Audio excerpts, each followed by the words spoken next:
If you're voting for Trump because of the economy, you need to watch this first. There's a lot of misinformation out there about what he did, what he wants to do, and how it's all going to affect us. So I'm going to quickly break it all down so you know the truth before you vote. First is taxes. If you're voting for Trump because you want his tax plan, you already have it. The tax plan we're in right now is Donald Trump's tax plan. It's called the Tax Cuts and Jobs Act. It was passed in 2017 and enacted in 2018. And it's set to expire in 2025, which means it's currently our tax plan. And Trump is essentially running on the fact that he would just extend these taxes beyond their expiration date, which means that your taxes now would be your taxes in 2025.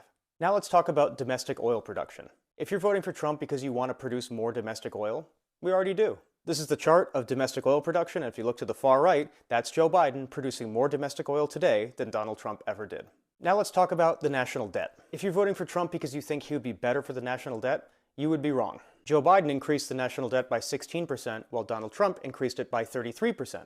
And if you think that's because of COVID, that would be wrong too. Just look at non-COVID spending. Donald Trump's over 10 years would be 4.8 trillion, whereas Joe Biden's was 2.2 trillion. As you can see, in both COVID and non-COVID spending, Trump was 2 times worse than Joe Biden.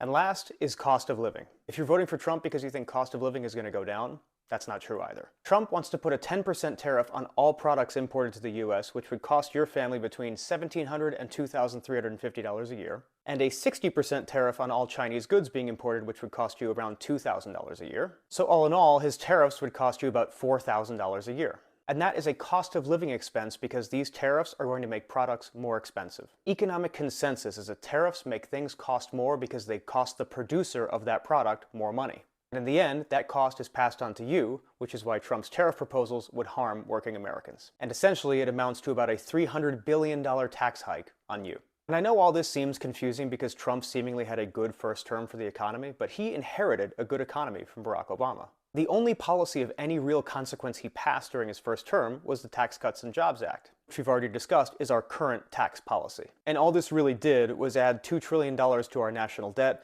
and mostly benefit corporations and very wealthy people. So I understand the impulse to want to vote for Trump because during his first term the economy was good, but that's missing so much context. We have a very different set of circumstances today, and he would not be inheriting this walk in the park that he did in 2017. And by all accounts, looking at what he wants to do and the economic analysis of it, it's not going to work.